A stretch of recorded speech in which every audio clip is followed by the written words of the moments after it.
नैनीताल जिले में पुलिस के खिलाफ लोगों का गुस्सा लगातार बढ़ता जा रहा है।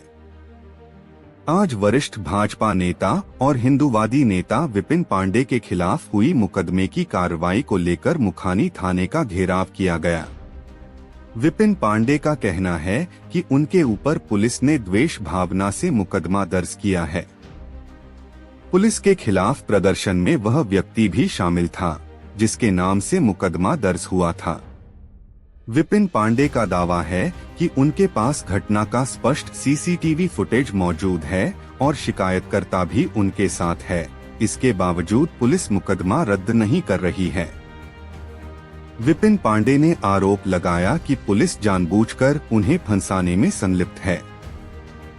वहीं क्षेत्र पंचायत सदस्य मीना पांडे ने भी उनके पति को फंसाने का आरोप लगाया। शिकायतकर्ता का कहना है कि उन्होंने पुलिस को लिखित में जानकारी दे दी थी, बावजूद इसके पुलिस ने कोई कार्रवाई नहीं की। इस मामले में पुलिस प्रशासन की निष्क्रियता और नियमों की अनदेखी के चलते लोगों में आक्रोश बढ़ता जा रहा है। स्थानीय लोग और समर्थक थाने के बाहर प्रदर्शन कर रहे हैं और दोषियों के खिलाफ कड़ी कार्रवाई की मांग कर रहे हैं। आज क्षेत्र पंचायत सदस्य है मीना पांडे, मेरी पत्नी है और यहाँ के कुछ जनप्रतिनिधि हैं और क्षेत्र की जनता, इनके द्वारा इसलिए किया गया क्योंकि हमेशा क्षेत्र की जो भी चाहे शराब से रिलेटेड समस्या हो चाहे बाकी हो, हमेशा हम करते आए हैं।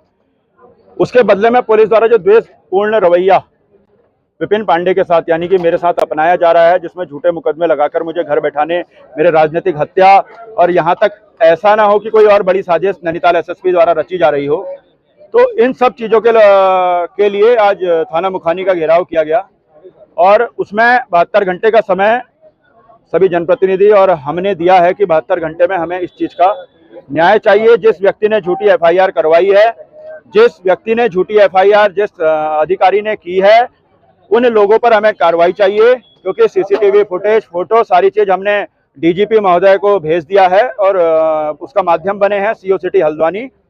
और इन सब के उसमें क्योंकि जो घटनाएं आज तक हुई हैं, कभी भी किसी भी मामले में जांच की बात सामने आती थी, लेकिन यहाँ बगैर जांच के 2 घंटे में मुकदमा दर्ज करना मेरी राजनीतिक हत्या करवाना है।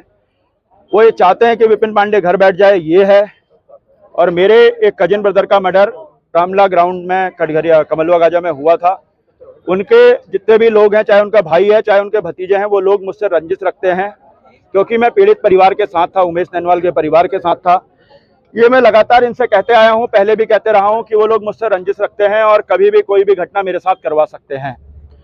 मेरे भी छोटे बच्चे हैं, क्योंकि उमेश नैनवाल हमेशा कहते रहे पुलिस प्रशासन ने उनका ध्यान नहीं दिया, और जब पुलिस प्रशासन ने ध्यान उनका नहीं दिया तो उनके द्वारा रामलीला में दिनेश नैनवाल के द्वारा मेरे भाई की हत्या करवा दी गई।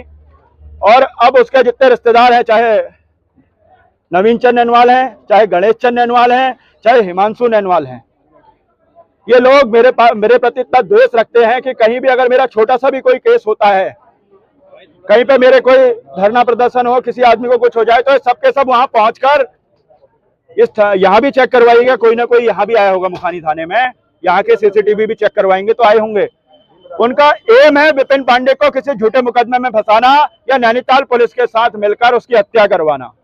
तो ऐसे एम के लिए हम अपनी बात डीजीपी महोदय को रखना चाह रहे थे, सीओ साहब के माध्यम से हमने रख दी है।